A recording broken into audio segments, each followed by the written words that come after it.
कथा क्रमांक 1. खंत. पावसाळा सुरू झाला असल्याने हवेत रोजच्यासारखा गारवा होता. आभाळ काळ्याभोर ढगाने भरून आलेलं होतं. मध्येच एखादी वीज चमकून जात होती. त्याचा लख्ख उजेड सगळीकडे पसरत होता. अंधारून आलेलं होतं. दुपारचे 3-3:30 वाजले असतील, पण वातावरणावरून तसं वाटतच नव्हतं. पाऊस कधी सुरू होईल याचा नेम नव्हता. माणसं भराभर आपली कामं आवरण्यात दंग होती. लखसुद्धा त्या दाराबाहेर वसरीवर बसून आभाळाकडे बघत होता. असंच पहिला दिवस आठवत होता. तसं त्याचं घर गावापासून 1-1.5 किलोमीटर दूर असेल. दोन्ही पायानं आधो असलेलं लखसुतात्या पहिला गावातच राहायचा. गावात रामोशी वाड्यावर त्याचं खोपाट होतं. जवळच मराठी शाळा भरायची. पोरं शाळेत यायची. तो त्यावेळीही असाच खोपटाच्या बाहेर येऊन बसायचा. जाणाऱ्या येणाऱ्या माणसाला आपल्याजवळ बोलवून घ्यायचा. पोरांनाही जाता येता बोलवायचा. कधीकधी अंडी खायला द्यायचा. त्याचं घर म्हणजे छोटंसं खोपट, काटक्यावर चगाळ लावून बनवलेलं. कुडाचाच दरवाजा असं लहानसं घर. घरात त्याची बायको मंजी व तो दोघंच असायचे. 10-12 कोंबड्या, 4 मोडकी-तोडकी भांडी, त्यात एक म्हशीचं रेडकं होतं. कोंबड्या घरातनं इकडं तिकडं फिरत असायच्या. त्यांच्या मागं तुरुतुरू चालणाऱ्या पिल्लांचा खांडवा असायचा. सगळ्या घरातनं वावर असायचा. त्यामुळं सगळीकडे त्यांनी घाण केलेली असायची. तसल्या केरातच लखसुतात्याच्या संसाराचा गाडा सुरू होता. पण या संसारात त्याला मंजीची खंबीर साथ होती. त्याचं खाणं पिणं बाकी सगळी कामं ती निमूटपणानं करत असायची. लखसुतात्याचा लाडका पुतण्या दसऱ्या हा लहानपणापासूनच लखसुतात्यापाशी असायचा. त्याच्या खोपटाच्या जवळच शाळा होती.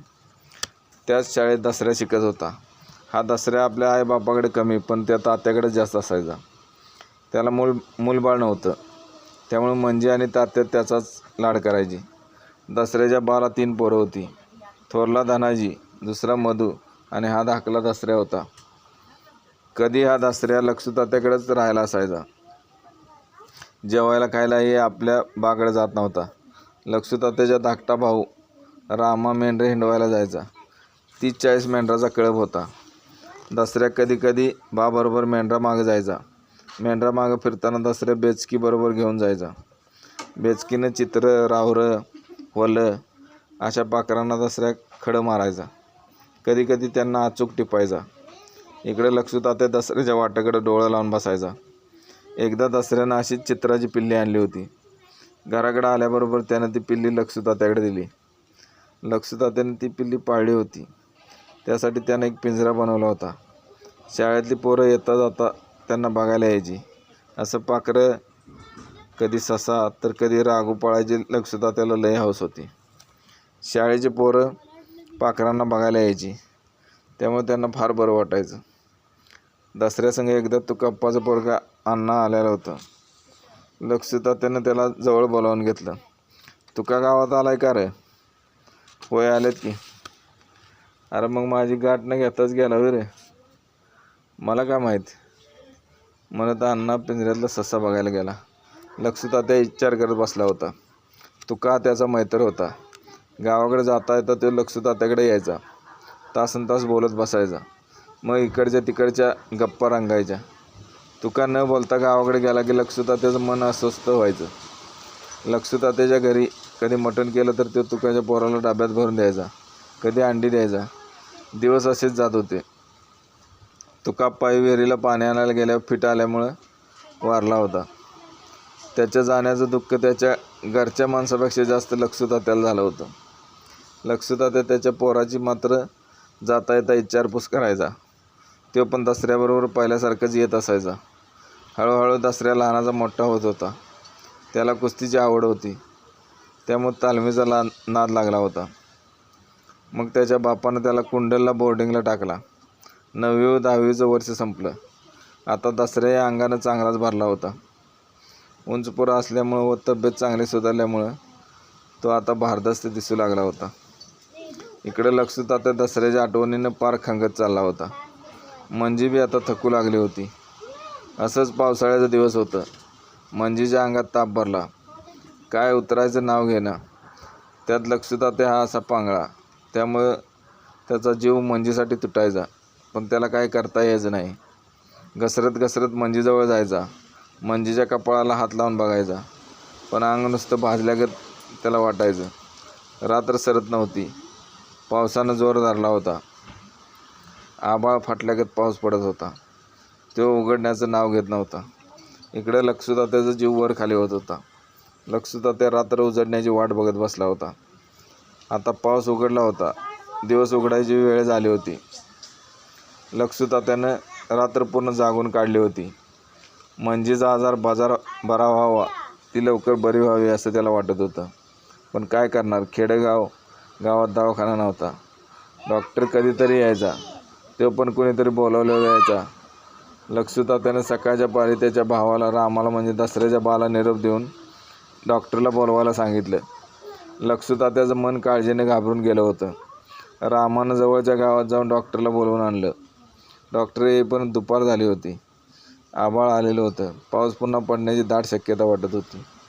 त्यामुळे डॉक्टर बी छत्री घेऊनच आलं होतं. डॉक्टरनं छत्री बाहेर कोडाला अडकवली व आत येऊन पाहतो तर मंजी गपगार पडली होती. शरीर थंड पडलं होतं. डॉक्टरनं हात तपासून पाहिला आणि उठून निघूनच चालला. लक्षुतात्याच्या हृदयाचा ठोका चुकला. पायाखालची जमीन सरकल्यासारखी वाटली. सगळा रामोशीवाडा शोकसागरात बुडाला. बाकीचे सर्व शोकसभेत सामील झाले होते, पण लक्षुतात्याचं दुःख सर्वात मोठं होतं. त्याचा आधारच तुटल्यासारखा झाला होता.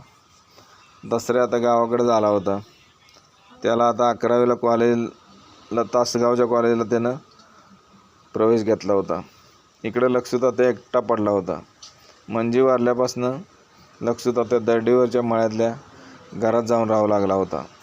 मळ्यातलं घर म्हणजे छोटंसं कौलारू घर होतं. त्याला मध्येच मातीच्या विटा रचून पडदी गाठली होती. असं घराचं 2 भाग केलं होतं. समोरच जनावराचा गोठा होता. आता लक्षुतात्याला जवळचा माणूस म्हटलं तर दसऱ्याच होता. तोच त्याला जेवलं खाल्लं विचारत होता. बाकी घरची लोक आपापल्या कामात असायची. दसऱ्या मात्र वेळ काढून त्याला काय हवं नको ते बघायचा. कॉलेजवरनं आल्यावर पहिला त्याची विचारपूस करायचा. लक्षुतात्याला सारखं वाटायचं दसऱ्याला कुठेतरी चांगली नोकरी मिळावी. थोरला पुतण्या धनाजी आता सोन्या चांदीच्या दुकानावर काम करण्यासाठी लांबच्या मुलकात गेला होता. पण लक्षुतात्याला दसऱ्याचीच जास्त काळजी असायची. दसऱ्याला आता मिलिटरीत भरती व्हायचं वेळ लागलेलं. रोज संध्याकाळी तो व्यायाम करायचा, जोर बैठका मारायचा, डोंगर पळत चढायचा आणि उतरायचा.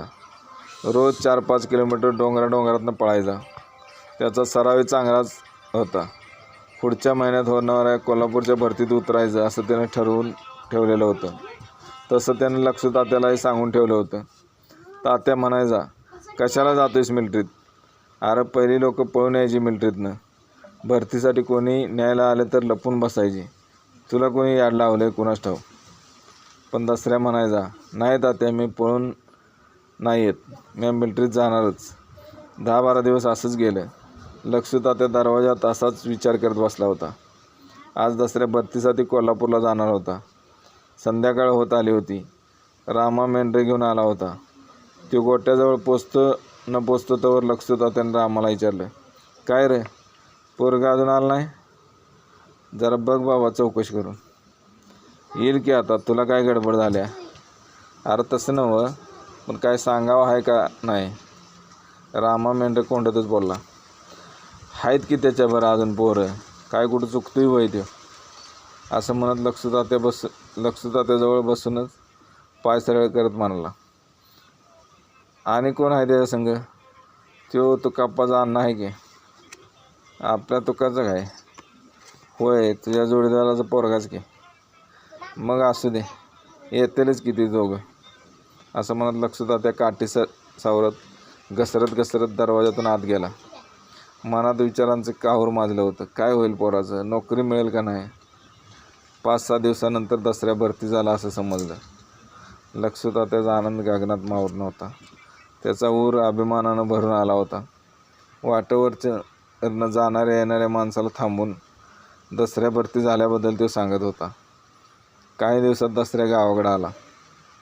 येताना ट्रेनिंगला बोलवल्याचं पत्र बरोबर जाणलेलं होतं. काही दिवसात दसऱ्या ट्रेनिंगसाठी नाशिकला गेला. मग मात्र लक्षुतात्याला एकटेपणा जाणवू लागला. तो सतत विचार करत बसायचा. त्याचं मन कशातच रमत नव्हतं. त्याला राहून राहून दसऱ्याची आणि मंजीची आठवण यायची. आता 2-2.5 वर्षे झाली होती. दसऱ्या मिलिटरीत जाऊन त्याची खुशालीची पत्र महिन्याला येत असायची. तसा पण तो 3-4 महिन्यातनं गावाकडे यायचा. गावाकडे येताना लक्षू तात्याला काहीतरी घेऊन यायचा. कधी कापडं, कधी स्वेटर, कधी लुंगी, काही ना काही बरोबर आणायचा. लक्षू तात्या खुश होऊन जायचा. गावाकडे आल्यावर बी दसऱ्या पहिल्यासारखं लक्षू तात्याशिवाय राहत नसायचा. त्याला विचारूनच कुठेही जात असायचा. कोणतंही काम करताना लक्षू तात्याला विचारल्याशिवाय करत नसायचा. त्यामुळे लक्षू तात्याला दसऱ्या सुट्टीवर आला की लयच बरं वाटायचं. ते सुट्टी संपून ड्युटीवर चालला की लक्षू तात्याच्या डोळ्यात पाणी यायचं. लहान मुलासारखा तो रडायचा. दसऱ्या त्याची समजूत घालायचा. जुन्या आठवणीमध्ये लक्षू तात्या पार बुडून गेलेला होता. अचानक ते भाण्यावर आला.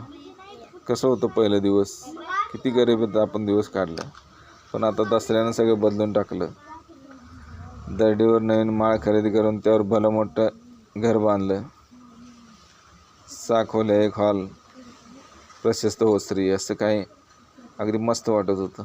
त्यात हॉलला शोभल असा TV होता. बाहेर आंबा चिक्कूची 10-15 झाडं लावलेली होती. शेजारीची द्राक्षाची एकरभर बाग लावलेली होती. नवीन ट्रॅक्टर घेतलेला होता.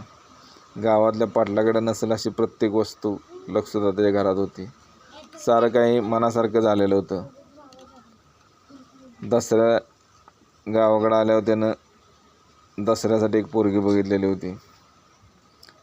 त्यानं त्याबद्दल दसऱ्याला बी बोललेला होता.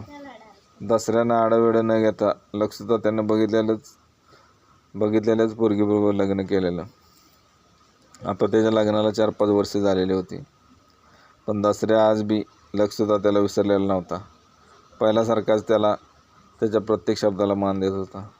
सर्व काही ठीक चालू होतं. पण एक खंत मात्र लक्षू तात्याला जाणवत होती. म्हणजे आज असती तर किती बरं झालं असतं. दसऱ्यासारखा मंजीचाही जीव होता आपल्यावर. लक्षू तात्याचा विचार चालूच होता. इकडं पावसानं चांगलाच जोर धरलेला. पावसाच्या पाण्याबरोबर लक्षू तात्याच्या डोळ्यात बी पाणी जमा झालेलं होतं. डोळ्याच्या ओल्या झालेल्या कडा पुसत त्यानं कूस बदलली.